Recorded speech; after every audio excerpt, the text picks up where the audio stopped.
हरे श्रीनिवास. नारायणाय परिपूर्णगुणार्णवाय विश्वोदयस्थितिलयो नियतिप्रदाय ज्ञानप्रदाय विबुधासुर सौख्यदुःखसत्कारणाय वितताय नमो नमस्ते. अभ्रमं भङ्गरहितम् अजडं विमलं सदा आनन्दतीर्थमतुलं भजे तापत्रयापहम्. कामधेनुर्यथा पूर्वं सर्वाभीष्टफलप्रदा तथा कलौ वादिराजश्रीपादोऽभीष्टदः सदा. पूज्याय राघवेन्द्राय सत्यधर्मरताय च भजतां कल्पवृक्षाय नमतां कामधेनवे. आपादमौलिपर्यन्तं गुरूणामाकृतिं स्मरेत्. तेन विघ्नाः प्रणश्यन्ति सिद्ध्यन्ति च मनोरथः. श्रीगुरुभ्यो नमः. हरिः ओम्. In the last session, I was discussing on the topic of Parashurama kshetra. Today, I will be discussing on the topic of Udupi kshetra. The shloka is as follows. रूप्यात्मकस्य भवतस्तुलानां न भेजुः क्षेत्राणि भारतमहीरचितान्यमूनि ईशाचलं च जयसीश्वरमात्रवासं श्रीमध्वहस्तकमलार्चितकृष्णमूर्त्या. This particular shloka describes or glorifies a particular place called Rajata Peethapura. It is the other name for Udupi kshetra. So Udupi is basically situated on the western part of India, or even on the western part of the state called Karnataka of present Bharata.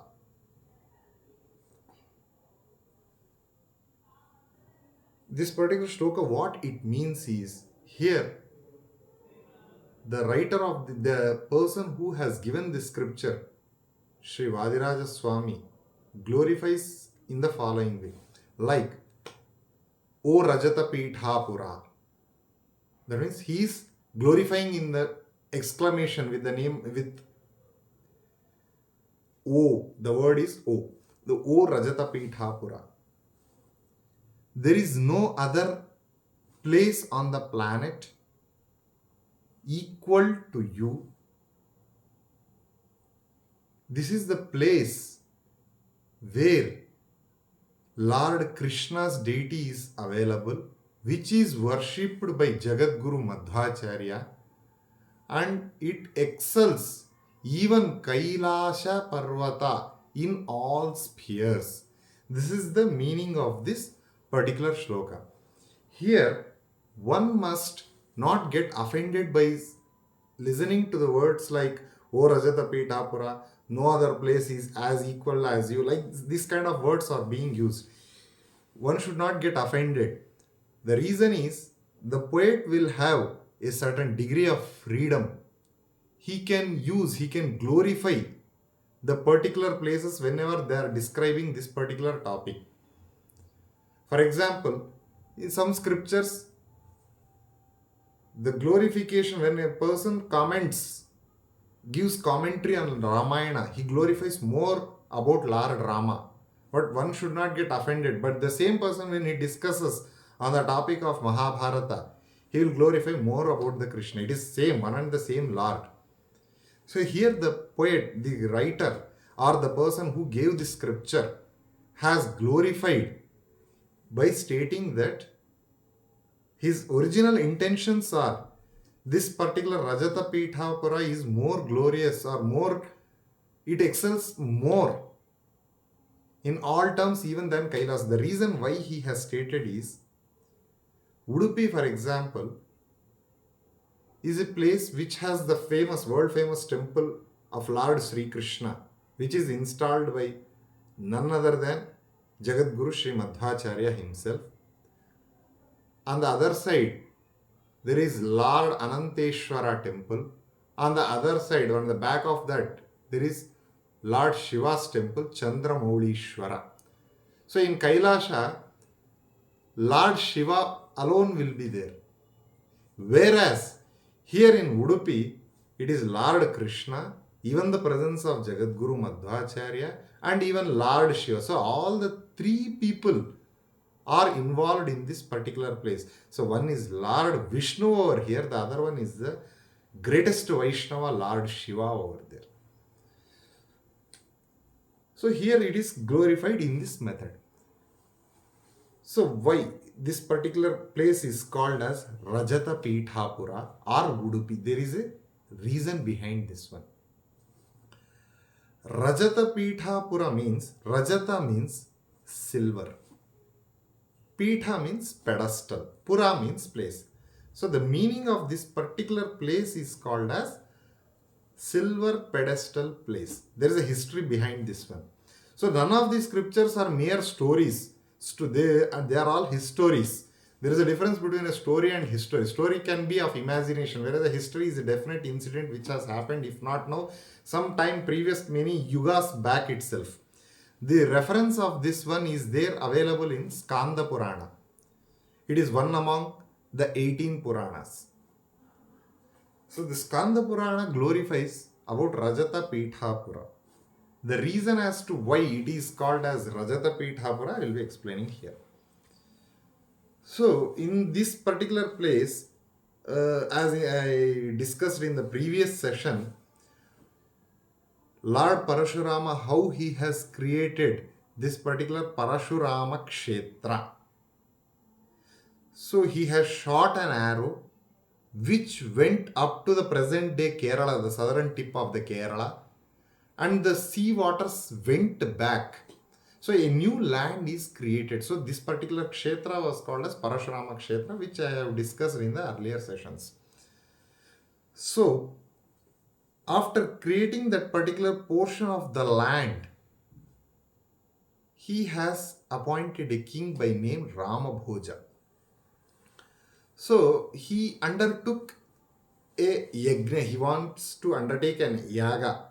So as to why the yaga is required is, even in the Bhagavad Gita also, Lord Krishna states that he explains beautifully how about the rain will occur, all these things like in our modern day science. He explains how the water evaporation, the cloud formation, again it will shower it as rain. So all these things he has explained very beautifully in the Bhagavad Gita. Apart from this, if everything is to happen, yajna has to be performed. That is what Lord Krishna says in Bhagavad Gita. So yajna means, we have to perform yajna means we have to do with the Krishnarpana. The mind, the things that should go in our mind is of Krishnarpana. Everything, whatever we do, it shall be dedicated to the Lord. That is the inner meaning of yajna. So when he tried, but in earlier days, in olden days, the yajnas used to be very different from what we are doing it today. In olden days, in the previous yugas, the yajna was a huge task. But now, in the present situation, especially in the Kali Yuga, the yajna is Sankirtana yajna. Sankirtana yajna means we can glorify the Lord by in our any languages, in any form of our languages. It need not be only Sanskrit. For example, in Tamil, the yajna, the kirtanas are given by world famous saints Alvars. In Kannada, Haridasas like Purandaradasa, Kanakadasa, Jagannath Dasa, Vijayadasa, these people have given beautiful songs for which our lifetime is not sufficient to understand the inner depth of those songs. In Hindi, Mirabai, and in Marathi, Sant Tukaram has given beautiful kirtans. So every language has got its own genre in this regard. So one has to sing the songs, glorify the Lord in the form of songs in which everybody, irrespective of their place of birth, the varna for which they belong, it is all immaterial. So as a part of this particular king Ramabhoja wanted to perform yaga. So he started examining the land. By using the golden plow, he started trying to level the ground. So due to that plow effect, when it got inside the earth, when snake has obstructed it, so finally that plow was able to kill the snake. For this king Ramabhoja was feeling very disappointed. Then Parashurama tried to console him, stating that this particular snake is a demon. So in the olden days, that powers used to be there even for demons as well as gods. They can take any form of their choice. So this particular demon has taken the form of a snake. But still he was not consoled. Then, as per the instructions of Lord Parashurama, he tried to perform a yaga by making the silver pedestal, which is of 5 yojanas. That means 1 yojana is approximately of 12 kilometers. 12 into 5, it is 60 kilometers. 60 kilometers length of that particular pitha, that particular pedestal is made, on which at the center a golden pitha again was arranged. The golden pedestal was again arranged, on which Lord Ananteshwara was made to place on that particular golden pitha. So in course of time, due to the geological transformations and many happenings of in between the transition from many yugas, this particular pitha, whatever I have said till now, which is of 60 kilometers pitha, went inside. After some time, due to some course of time, again a lingakara has come out from the earth. That lingakara has got the Parashurama's, Lord Parashurama's Sannidhana inside that particular linga. That means here it is to show that Rudrantaryami is Lord Parashurama, and on that Anantasana, that is called as the place, whatever I have told, that golden pedestal is called as Anantasana. It indicates that the present Lord Shiva is going to be the Lord Ananta, Lord Sesha in the coming Kalpas. So for this reason, because of this silver pedestal which went inside the earth, that particular place is called as Rajata Pithapura.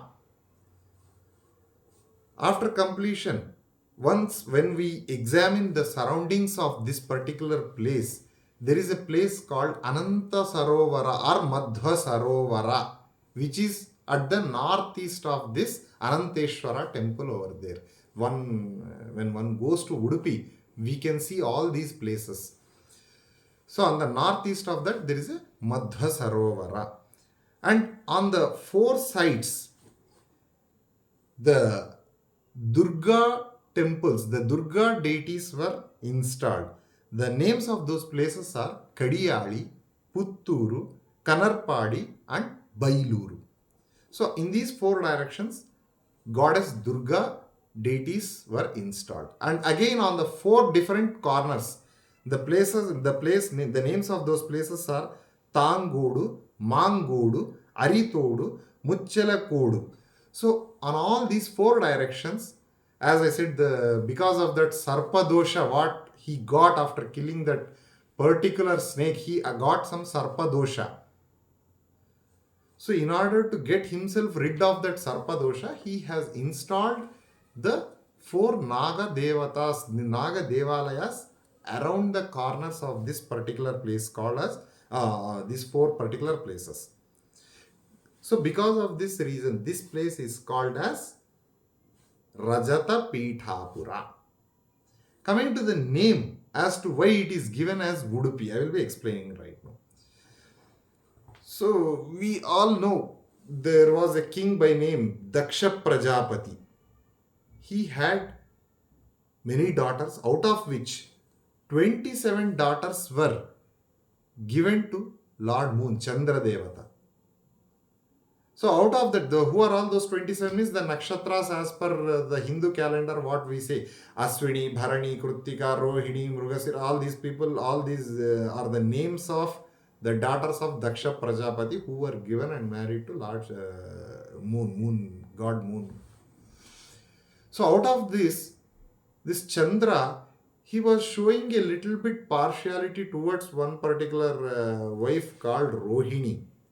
So the other goddesses, the other wives were not happy with this method of behavior of Chandra. So it has got reference even in Mahabharata also. So finally, Daksha Prajapati has told him to show the equal treatment to all, but because of the circumstances, he was not able to do so. And finally, Daksha has cursed him to lose his glory.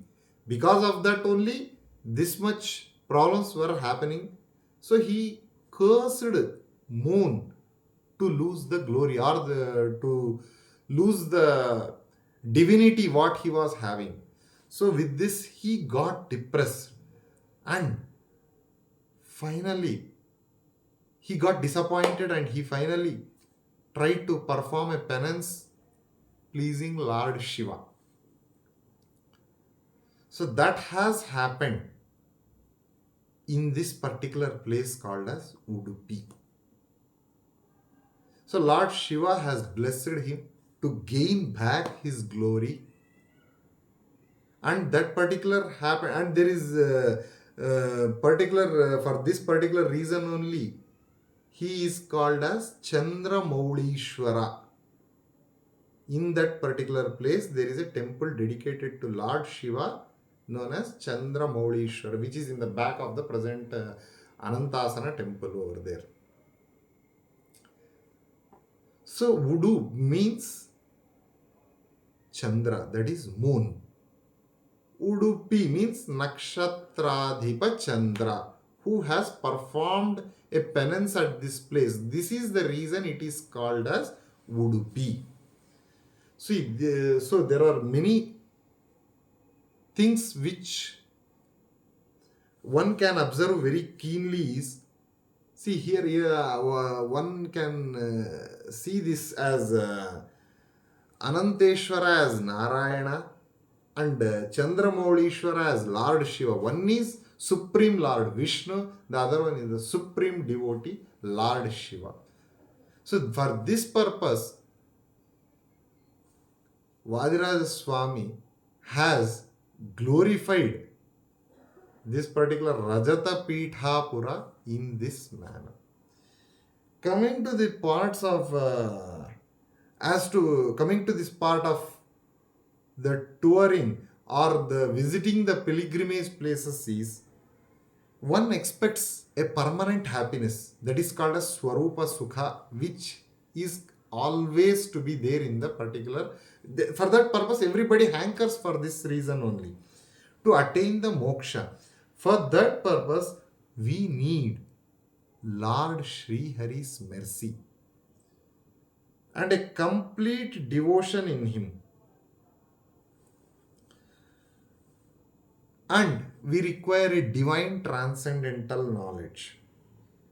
So, to attain divine transcendental knowledge, one has to perform prescribed duties as per their Varnashrama Dharma. For example, a Brahmana has to be involved more in Adhyayana, for more in the studying the scriptures, more in training others. And a Kshatriya has to completely dedicate himself to the administration. A Vaishya has to dedicate himself more towards the business. So, like this, when everyone is doing their activities with the Krishnarpana Buddhi, that is one particular form of dedication to the Lord which is required to attain the moksha. So, among such activities, Teertha Yatra is also is to be done. So there are some methods of doing yatra. Uh, like doing what are like do's and don'ts when we undertake any yatra. There will be certain set of rules for that. So before leaving for a Teertha Yatra, one should have the complete information of that particular Sthala Purana. Then they should have the knowledge on the Puranic background, the mantra stotras before taking bath in the holy rivers in that location. Then Anushtana Karma and all these things they have to perform. So after going over there, we should be in a position to read some scriptures if possible. If possible, to recite more mantras and slokas. So all these things are to be done. And once when we undertake any Tirtha Yatra, we should not go to the places which are prohibited. For example, if I go to a place of Varanasi and if I watch movie over there, there is the purpose of undertaking Tirtha Yatra is defeated. So once when I go to Varanasi, I should think more of the Lord Shiva, the way how he has showered his mercy towards his devotees. This is the way I should undertake. Those things should go in my mind. So that is the way we should perform the Tirtha Yatra. So and Tirtha Yatra will give lot of benefits also, like health benefits, and we will come into contact with the culture of those particular places. Our knowledge will increase, our health will get improved, we will be getting rid of the mental weaknesses also, and taking dip in rivers and seas over there will be acting like a hydrotherapy, and trekking onto the mountains will be like a acupressure. So these are all the things which we have to keep it in our mind before performing a Tirtha Yatra. So in this regard, so once when we go to the Udupi, a place called like Udupi, we should have these things in our mind when we enter into that particular place. That stating that it is part of Parashurama Kshetra, this silver pedestal, then the name as to why it has got Udupi. All these things shall be going in our minds. So this is the way how we have to perform a Tirtha Yatra. So with this, I want to conclude this particular topic of Udupi Kshetra. In the coming sessions, I will be explaining more about this Udupi Kshetra and surroundings of the Udupi, and the reason because of one person by name Jagadguru Sri Madhvacharya, this particular place has got huge importance because he has installed the world famous Lord Krishna's deity. All these topics I will be explaining in the forthcoming sessions. So with this, I want to conclude this, and I want to dedicate this particular session to Bharati Ramana Mukhya Prananthargata Shri Udupi Sri Krishnarpanamastu. Hare Srinivasa.